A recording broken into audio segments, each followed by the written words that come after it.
DK Shivakumar ಪ್ರಮಾಣ ವಚನ ಅಸಿಂಧುವಾಗುತ್ತಾ? DK Shivakumar ಮತ್ತೆ ಪ್ರಮಾಣ ವಚನ ಸ್ವೀಕರಿಸಬೇಕಾ? ಅಜ್ಜಯ್ಯನ ಹೆಸರಿನಲ್ಲಿ ಪ್ರಮಾಣ ಮಾಡಿದ್ದೇ ತಪ್ಪಾಯ್ತಾ ಅಂತ ಪ್ರಶ್ನೆ ಹುಟ್ಕೊಳ್ತಾ ಇದೆ.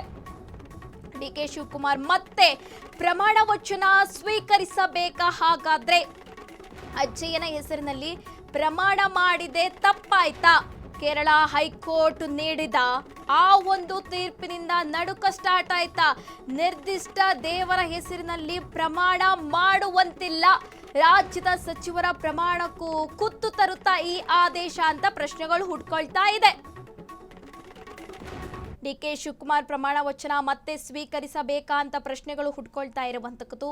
ಯಾಕೆಂದ್ರೆ ಈಗ ಹೈಕೋರ್ಟ್ ಒಂದು ಆದೇಶ ಕೊಟ್ಟಿದೆ. ಅಜ್ಜಯ್ಯನ ಹೆಸರಿನಲ್ಲಿ ಪ್ರಮಾಣ ವಚನ ಸ್ವೀಕಾರ ಮಾಡಿದ್ದು ಸಿಎಂ ತಪ್ಪಾಯ್ತಾ? ಕೇರಳ ಹೈಕೋರ್ಟ್ ನೀಡಿದ ಆ ಒಂದು ತೀರ್ಪಿನಿಂದ ಇದೀಗ ನಡುಕ ಶುರುವಾಗಿದೆ. ನಿರ್ದಿಷ್ಟ ದೇವರ ಹೆಸರಿನಲ್ಲಿ ಪ್ರಮಾಣ ಮಾಡುವಂತಿಲ್ಲ, ಹಾಗಾಗಿ ಈಗ ಸಚಿವರ ಪ್ರಮಾಣಕ್ಕೂ ಕೂಡ ಕುತ್ತು ತರುತ್ತಾ ಈ ಆದೇಶ ಅಂತ ಪ್ರಶ್ನೆಗಳು ಹುಟ್ಕೊಳ್ತಾ ಇದೆ.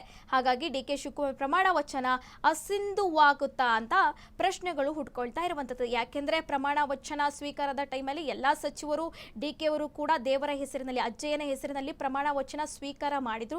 ಈಗ ಕೇರಳ ಹೈಕೋರ್ಟ್ ಒಂದು ತೀರ್ಪು ನೀಡಿದೆ. ಹಾಗಾಗಿ ಈ ನಡುಕ ಶುರುವಾಯ್ತಾ? ನಿರ್ದಿಷ್ಟ ಯಾವುದೇ ದೇವರ ಹೆಸರಿನಲ್ಲಿ ಪ್ರಮಾಣ ವಚನ ಸ್ವೀಕಾರ ಮಾಡುವಂತಿಲ್ಲ, ಹಾಗಾಗಿ ರಾಜ್ಯದ ಸಚಿವರುಗಳ ಪ್ರಮಾಣಕ್ಕೂ ಕೂಡ ಕುತ್ತು ತರುತ್ತಾ ಈ ಹೈಕೋರ್ಟ್ ತೀರ್ಪಿನ ಆದೇಶ ಅಂತ ಪ್ರಶ್ನೆಗಳು ಹುಟ್ಕೊಳ್ತಾ ಇದೆ.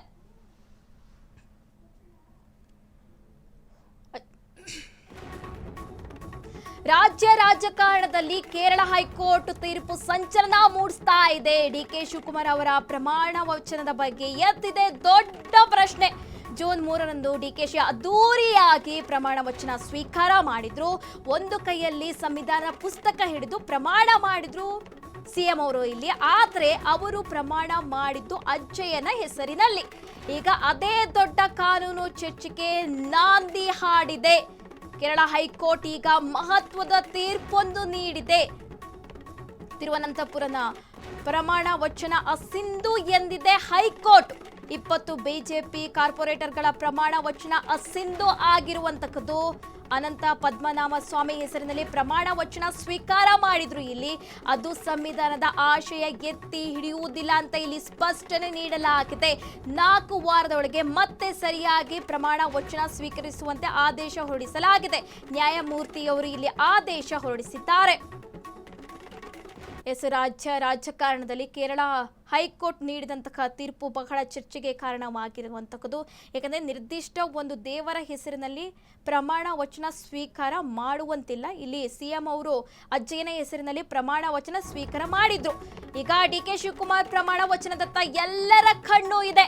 ತಮ್ಮಿಷ್ಟ ದೇವರ ಹೆಸರಿನಲ್ಲಿ ಪ್ರಮಾಣ ಮಾಡುವಂತಿಲ್ಲ, ಹಾಗಾದ್ರೆ ಡಿಕೆಶಿ ಪ್ರಮಾಣ ಸಂವಿಧಾನಕವಾಗಿ ಇಲ್ವಾ ಅಂತ ಪ್ರಶ್ನೆಗಳು ಹುಟ್ಕೊಳ್ತಾ ಇದೆ.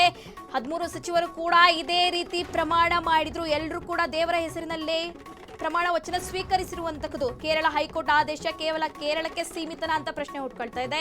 ಈ ಆದೇಶ ಇಡೀ ದೇಶಕ್ಕೆ ಅನ್ವಯವಾಗುತ್ತಾ? ಹಾಗಾದ್ರೆ ಕಾನೂನು ತಜ್ಞರ ವಲಯದಲ್ಲಿ ಶುರುವಾಗಿದೆ ಬಿಸಿ ಬಿಸಿ ಚರ್ಚೆ. ಡಿಕೆಶಿ ಮತ್ತೆ ಪ್ರಮಾಣ ವಚನ ಸ್ವೀಕರಿಸಬೇಕಾ ಎಂಬ ಪ್ರಶ್ನೆಗಳು ಹುಟ್ಕೊಳ್ತಾ ಇದೆ ಇಲ್ಲಿ. ಜೂನ್ 3ರಂದು ಡಿಕೆಶಿ ಅವರು ಪ್ರಮಾಣ ವಚನ ಸ್ವೀಕಾರ ಮಾಡಿದ್ರು. ಈ ಸಂದರ್ಭದಲ್ಲಿ ಅವರು ಅಜ್ಜಯ್ಯನ ಹೆಸರಿನಲ್ಲಿ ಪ್ರಮಾಣ ವಚನ ಸ್ವೀಕಾರ ಮಾಡಿದ್ರು. ಈಗ ಕೇರಳ ಹೈಕೋರ್ಟ್ ಒಂದು ತೀರ್ಪು ನೀಡಿದೆ. ಏನಂದ್ರೆ ಒಂದು ನಿರ್ದಿಷ್ಟ ದೇವರ ಹೆಸರಿನಲ್ಲಿ ಪ್ರಮಾಣ ಮಾಡುವಂತಿಲ್ಲ ಅಂತ. ಹಾಗಾಗಿ ಇದು ಮುಳುವಾಗುತ್ತಾ? ಡಿಕೆಶಿ ಅವರ ಪ್ರಮಾಣ ವಚನ ಅಸಿಂಧುವಾಗುತ್ತಾ? ಮತ್ತೆ ಅವರು ಪ್ರಮಾಣ ವಚನ ಸ್ವೀಕರಿಸಬೇಕಾ ಅಂತ ಪ್ರಶ್ನೆಗಳು ಹುಟ್ಕೊಳ್ತಾ ಇದೆ.